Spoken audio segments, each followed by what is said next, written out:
गंगा दशहरा के दिन को मां गंगा के पृथ्वी पर आगमन का दिन माना जाता है। मान्यता है कि गंगा नदी में स्नान करने से जीवन के सभी पाप धुल जाते हैं। हर साल ज्येष्ठ माह के शुक्ल पक्ष की दशमी तिथि पर गंगा दशहरा मनाया जाता है। गंगा दशहरा के दिन भक्त गंगा मैया की पूजा करते हैं और स्नान व दान करते हैं। माना जाता है कि गंगा दशहरा के दिन स्नान करने पर भक्तों को पापों से मुक्ति मिल जाती है। भक्त गंगाजल को घर भी लाते हैं और घर के मंदिर में रखते हैं। हर शुभ कार्य में गंगाजल से घर की शुद्धि करने की परंपरा है। इस शुभ दिन को मनाने के पीछे विशेष पौराणिक कथा जुड़ी हुई है। आइए जानते हैं गंगा दशहरा के अवतरण की पौराणिक कथा। अगर आप गंगा दशहरा के दिन गंगा जी में स्नान नहीं कर पा रहे हैं तो चिंता करने की कोई बात नहीं है। आप घर में ही नहाने के पानी में थोड़ा सा गंगाजल मिलाकर स्नान करें, इससे गंगा स्नान का पुण्य प्राप्त होगा। गंगा दशहरा व्रत कथा। अयोध्या के महाराज राजा दशरथ और श्री राम को आप सभी जानते होंगे। उनके ही पूर्वज राजा भागीरथ को अपने पूर्वजों के तर्पण के लिए गंगाजल की आवश्यकता पड़ी थी। तब उनके पास गंगाजल नहीं था क्योंकि उस समय गंगा जी केवल स्वर्ग में ही बहा करती थी। यह जानकर राजा भागीरथ बहुत दुखी हुए और मां गंगा को पृथ्वी पर बुलाने के लिए तपस्या करने के लिए चले गए। उन्होंने सालों तक कठोर तपस्या की लेकिन उन्हें कोई सफलता नहीं मिली, जिसके बाद राजा भागीरथी दुखी होकर कैलाश पर्वत चले गए और वहां उन्होंने फिर से कठोर तपस्या की, जिसे देखकर मां गंगा राजा से प्रसन्न हुई। मैं तुम्हें वर देने आई हूं। और उन्हें आशीर्वाद देते हुए कहा कि आपकी क्या इच्छा है जिसे मैं पूरा कर सकती हूं। मां गंगा को अपने सामने देखकर राजा बहुत खुश हुए और उन्हें धरती पर आने के लिए आग्रह किया।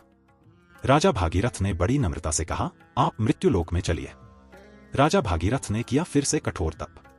भागीरथी के आग्रह सुनकर मां गंगा राजा के साथ धरती पर आने के लिए राजी हो गई। लेकिन इसमें भी राजा के सामने एक समस्या खड़ी हुई। मां गंगा ने कहा, जिस समय मैं पृथ्वी तल पर अवतरण करूं उस समय मेरे वेग को कोई रोकने वाला होना चाहिए। ऐसा न होने पर पृथ्वी को फोड़कर रसातल में चली जाऊंगी। मां गंगा का प्रवाह बहुत तेज था, अगर वह धरती पर बहती तो आधी पृथ्वी उनके वेग से बह जाती। राजा के इस समस्या का समाधान और कोई नहीं बल्कि महादेव ही बस कर सकते थे। ऐसे में राजा भागीरथ भगवान शिव की तपस्या करनी प्रारंभ की। भागीरथी कभी निर्जल तपस्या करते थे तो कभी पैर के अंगूठे पर। राजा की कठोर तपस्या से भगवान शिव बहुत प्रसन्न हुए और राजा के सामने प्रकट हुए और राजा से आशीर्वाद मांगने के लिए कहा। तब राजा ने भगवान शिव से निवेदन किया कि आप मां गंगा के वेग को अपनी जटा में बांध लें। भगवान भोलेनाथ ने राजा की इच्छा स्वीकार की और ब्रह्मा जी अपने कमंडल से धारा प्रवाहित किए और शिव जी मां गंगा को अपनी जटा में बांध लिए। इस तिथि को हुआ था मां गंगा का आगमन। पुराणों में उल्लेख मिलता है कि किस प्रकार ज्येष्ठ मास के शुक्ल पक्ष की दशमी तिथि को शिव जी ने अपनी जटा को खोला और मां गंगा को धरती पर जाने को कहा। राजा ने मां गंगा के पृथ्वी पर आने के लिए हिमालय की पहाड़ियों के बीच रास्ता बनाया और मां गंगा को धरती पर आने के लिए निवेदन किया।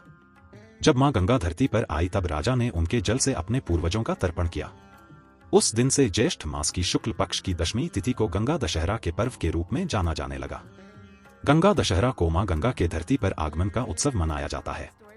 ये रही मां गंगा के आगमन की कथा। उनके आगमन को ही उत्सव के रूप में मनाया जाता है। गंगा दशहरा पूजा विधि। प्रातः उठकर गंगा स्नान करें। घर के मंदिर में दीपक जलाएं। मां गंगा का ध्यान करें और उनके मंत्रों का जाप करें। घर में गंगाजल छिड़कें और गंगा स्तोत्र का पाठ करें।